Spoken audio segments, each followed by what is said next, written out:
Hello, welcome to Driven It Reviews. Do not be fooled by my Swiss licence plates, because I am not in Switzerland. I'm here in a cold, wet, dreary Kent. I'm here with Mazda and the Mazda6e. Now, you might be going, did he just say sexy? Well, yes, I sort of did it. And I'll tell you why. Mazda have literally written this as Mazda6 and E, all in one word. So it's Mazda6e. And it is a bit sexy because through the press release, there's one word that made me go, ooh, yeah, made me quite excited. And I'll tell you all about that after this.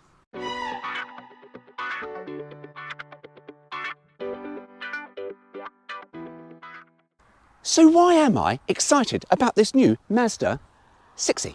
I will tell you why as I read through this press release. Designed under the concept of electrifying design crafted to perfection, the Mazda 6e introduces the next evolution of Mazda's code or soul of motion design philosophy. Its smooth flowing lines and bold features give the car a strong yet refined presence. The low roofline and short deck coupe silhouette offer a sporty and stylish look, while at the same time keeping the functionality of a 5-door hatchback. I know, smooth, isn't it? So yes, this is what's got me excited. 5-door hatchback. Mazda have said this is a hatchback. They've not used those fancy words that everybody likes to hear. SUV. Oh, no, it's a hatchback. You see, some manufacturers really could learn from this. Like Genesis, when they call their GV60, it's an SUV crossover something. No, it's a 5-door hatchback. This, Mazda have said, is a 5-door hatchback. I have hatchback practicality. It's quite large in there. But yes, this is what I'm so excited about. Mazda and their new 5-door hatchback. However, the other thing that I was quite excitable about when I pulled into the car park very early this morning was the colour. I went, oh, Monique's not going to be happy. They've got brown cars on their press fleet. Oh, it's a lovely shade. And then I looked inside and went, oh my Christ, this interior. And then I made a little special request, as I do. Can I have a brown car, please? Because the interior is delightful. Design-wise, from the front, it's very attractive. We have a glowing badge. Yes, something that does still now puzzle me, because a couple of years ago, Honda, with their Honda E, wanted to put an illuminated badge, and they got told, no, you can't, that's advertising, you're advertising. You're driving the bloody car, for fuck's sake. Illuminated badge. Wolseley had that back in the 50s, 60s. Anyway, when you plug this thing in, all of this does something fancy. And as I say, the front is not aggressive. There isn't anything aggressive on this car. It's lovely. It is really, really attractive. And in this colour as well. But it's very, very attractive. But I'll come round to the side because there is a problem. From the side, we have a lovely coupe-esque, they call it, 5-door hatchback design. And that is rather elegant, rather nice. There's nothing really on the sides, like big swagers and dents and stuff.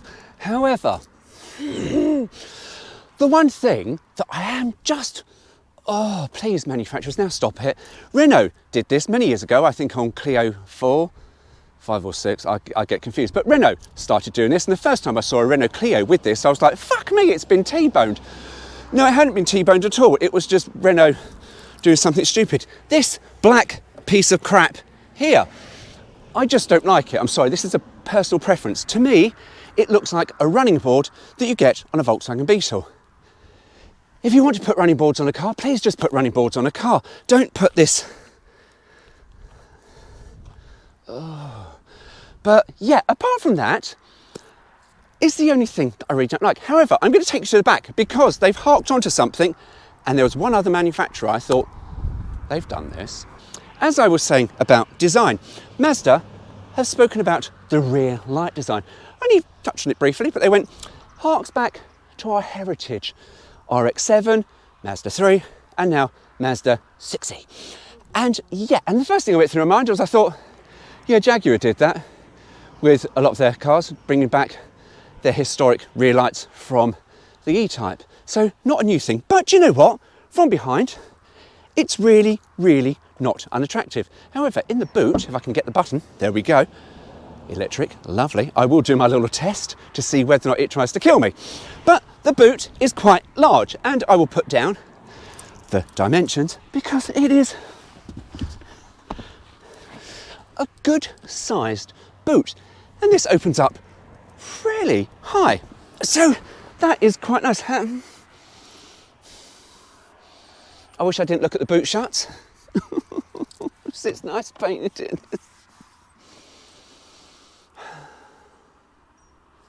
Give me a moment. It was all going so well. Sorry, I just have an absolute hatred of badly painted boot shuts. And I don't know why manufacturers have started doing it and get away with it, and people don't moan about it. Oh, don't look, don't look, don't look. Anyway, so yes, the boot lid, quite nice. Now, would it kill me? No, it doesn't. So we like that. But yeah. I don't like the boot shuts. They're not painted. In the back here, it's quite spacious. Unfortunately, the rear windows don't go all the way down, but you know what? We can live with that, really. Pillarless doors, though. Oh, hello. You see, Mazda6e. Yes, it is. But it is quite spacious. Because of the battery underneath it, I can't quite get my feet. Thankfully, I've got my red Converse on today, so they can sort of go under the seat a bit. But it's quite all right. Again, it's that typical thing. Lock car suffer in the back. Under thigh support. But you know what? In here, lots of room. Twin glass panoramic roofs. And it's just nicely finished. And the interior colour option of this one, oh, lovely. But I'll talk to you more about that when we head into the front seat. It's nice big flat floor. Nice. It's just so nice. Cup holders. Everyone's obsessed with the bloody cup holder. So we're inside the cockpit, inside where the driver sits. And I tell you, it is absolutely lovely. When I pulled up and I saw the brown exterior, I went, oh, could I have a brown car? And then I saw the interior and I went, oh my God, bit weak at the knees. So I've literally social media'd the shit out of this morning. But it is very, very nice. It's this coppery, browny, tan effect, suede on the dashboard and the tan leather on the seats with suede seat facings.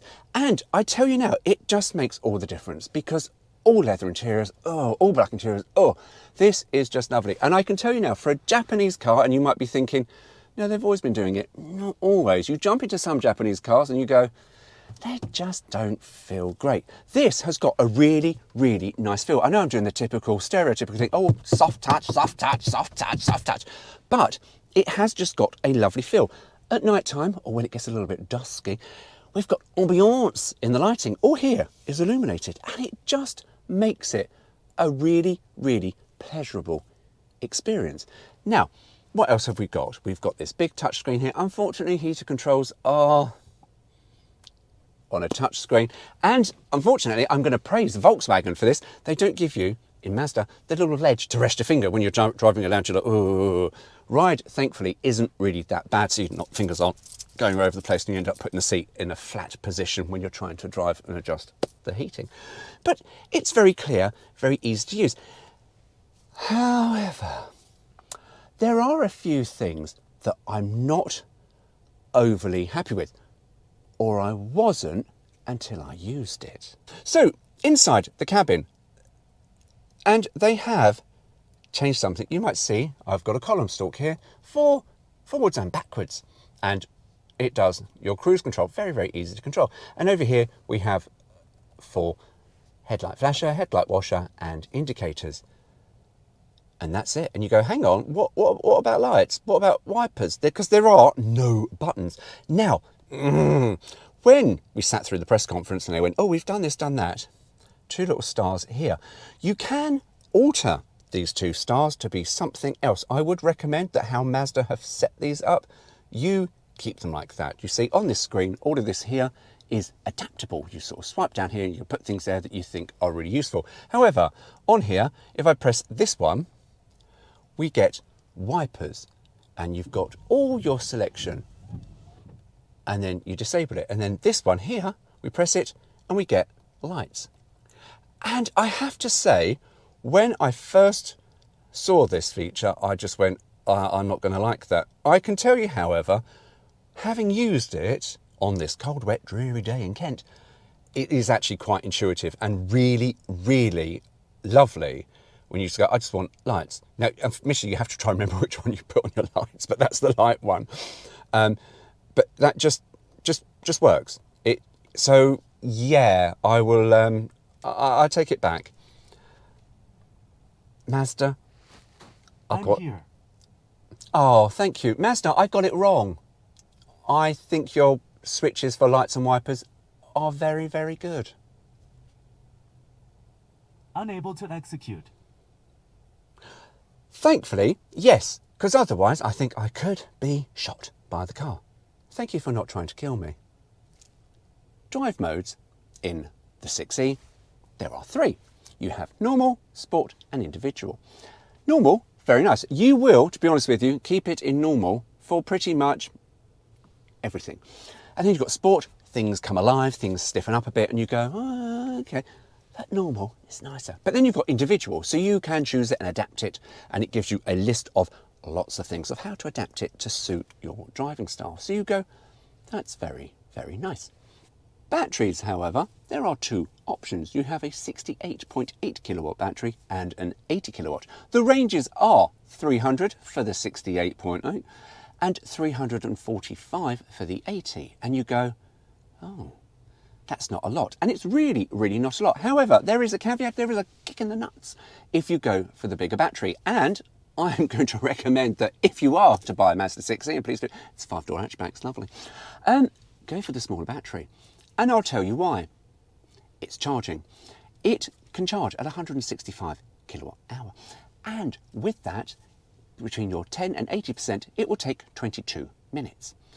So that's a few coffees. I'll measure things by coffee. However, with the bigger battery that charges at 90 kilowatt, to go from 10 to 80% will take you 44 minutes. I can drink a lot of coffee in 44 minutes. I will be absolutely wired. So yeah, go for the smaller battery. You'll probably also find that the smaller battery will be the cheaper model. I don't know yet, as I say, because Mazda haven't given us any prices. But yeah, go for the smaller battery. You get quicker battery charging times, a little less in range. And it is a little less. You think 45 miles is a great distance. It's not really. So that is my recommendation for the battery. And I'd also recommend you spec it in one of these nice colours that they offer in. This is called Melting Copper. And it has tan Napa leather and suede cloth woven fabric. Oh, hello, you saucy bitch. Put them on auto. So we are going to go for a little drive. And I'll tell you some more about the car. If I put it in drive mode. Now, I'm in a very, very rough car park, and it'll be interesting to see whether or not my camera falls off the door mount, because it's rubbish. But we're doing all right. And I can tell you, on the open road, it's rather quiet in here. So I'm just waving at Mr. Tim Rodie going the other way. Hello, Mr. Tim Rodie. Link in the description of where you can find our lovely Mr. Tim Rodie. Anyway, I went slightly off topic there, didn't I? Where was I? I was going somewhere. Hang on. Economy. I'm reading off what the car is telling me it is doing, because the distance it has driven is 45 kilometres. Now, unfortunately, it's all still set to kilometres because it's a left-hand drive car. You can convert it. We haven't, because I haven't gone through the setup for that, and it's been driven for 12.3 hours. Its average speed is about 41 kilometres. This is what this thing is telling me here. And the average consumption is 18.4 kilowatt per 100 kilometres. So there we go, that is what it is doing. Performance-wise, it has more than enough for you to have an enjoyable drive. If you're just putting along as a photocopier rep, or feeling a little bit spasive behind the wheel, then there is something for everyone here. 0 to 60 in just under 8 seconds, a top speed of 175 kilometres an hour. Admittedly, I forgot to look at what that is as miles an hour, so I will flash that up on the screen now. It has 320 Newton meters that all run through to the back wheel, and it makes about 345 PS. So it's sprightly and lovely. And it is really, really a pleasurable place to drive. And for a big saloon of just under 2.4 tonne, it just feels quite all right. And it feels quite nicely planted, and everything here is nicely weighted. Admittedly, some of the touchscreen stuff is a bit still hit and miss for me, and I'm still sort of missing things as I go through, but generally it's all right. And you can turn off the lane keep assist and all that stuff by going through a couple of settings. To be honest with you, just up and press 1 to knock it all off would be so much better. They did show us how to do it. You sort of go up here, go there, go into that, click that. I'm not overly happy with that, and I don't really like the heater controls as where they are. My other pet hate is this thing here for retractable mirrors. You can't retract them if you're going over 30 miles an hour. Now, I know the thing is, oh, they've got cameras in there and they're for safety, and they do this and they do that, yes. But a door mirror, very expensive door mirror, is no use when it's been obliterated to 1,000 pieces by the Ford Transit coming the other way, when you could have just pressed the button to save it. So yeah, that is my peeve. So yeah, do I have a lot of peeves in this car? A couple. So I've just taken you on my journey with the new Mazda6e, and I've just told you how much I like it. Now, are there any pet peeves that I really don't like? Yeah, there are. Unfortunately, there are. No car is perfect, and the Mazda6e is the same. However, they are quite far between, and to be honest with you, when you own the car and you'll get used to it, you'll go, actually, these aren't really that much of a problem. So I will go through what some of them are. Some of that road noise from the electric motor, when you sort of stop and it goes silent, you go, yeah, that's a little bit annoying. You don't really think it's that annoying, and I'm sure if I had the radio on, it wouldn't be such a problem. But I'm driving it and then I stop and it goes quiet. And then you've got the touch screen, which is a little bit haphazard, a little bit. Now you would think, because I'm a right-handed person, that driving a left-handed car, it would be so much easier. No, I think even though I'm driving a right-hand drive car, it would probably be even worse for me, because I don't really use my left hand for much, anything at all. And visually, as much as it's quite nice, it's got these awful black plastic things underneath. Oh, and I'll ignore the unpainted boot shuts. Anyway, what really will probably piss me off the most is you, the buying public. You see, you will not specify with a lovely interior. You'll just go black. We'll just have black interior, and we'll just buy one of the boring dull colours. No, don't. Please stop buying the dull colours. Buy it with the lovely copper brown colours. Because the sun has now gone in, as I just did this previously. The sun was out and it was beautiful. But autumn is here. Look at that backdrop. Look at that tree going into autumnal colours. Imagine this on your driveway. This beautiful brown colour with the autumn backdrop, because autumn is sort of a nice time of the year, but also a bit, because we know winter's coming, and then after that you just go, oh. But yes, imagine this on your driveway. Isn't that lovely? So I'm going to leave you with that vision. But before I go, I'm going to say thank you very much for watching. Mind you go, take care. I'll see you soon.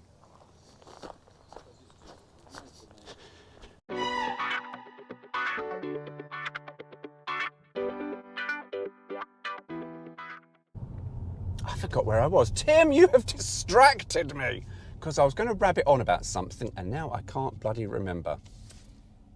Here with a chocolatey brown car, and it's rather delightful. However, this isn't. Oh, for fuck's sake. Here in a cold, wet Kent. It's a bit grey. A Mazda. When I turned up at the car park, I went, Monique, I want a brown car.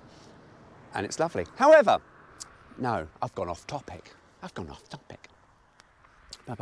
Just under 2 tons. Anyway, I'm going to read you. I've got to take my glasses off for this because I can't read, because do you know, despite the fact I've just said we're here in a grey, dark, dreary Kent, my reactors have gone dark. Really? Anyway, I'm going to read you. So I'm going to read you from the press. And I like it being a hatchback. Sorry, now I have to tell you, we've had a bit of a problem with my phone connecting to the car. And what it's doing at the moment is my phone is picking up me, talking to this, talking to that, and it's then coming through the car, so I'm slightly distracted.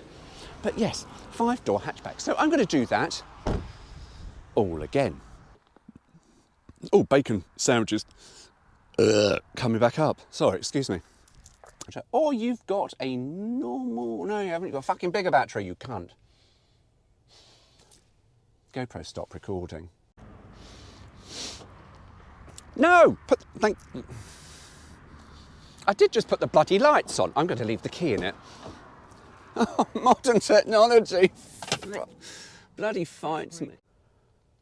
Okay, well, I just said all that shit and it wasn't recording. It teaches you should always look for the fucking light, although the light wasn't working. This function does not support voice commands at the moment. Good, shut up. Right, I can't say the word Mazda. Right here. Thank you. So, what? This function does not support voice commands at the moment. Shut up. I think I'm going to be interrupted by this. Yep, it's... Shut up, stop. In the Mazda6e, there are 3 drive modes. I'm holding up 4 fingers for 3 drive modes. Okay, in the Mazda6... GoPro, stop recording. GoPro, stop recording. GoPro, stop recording.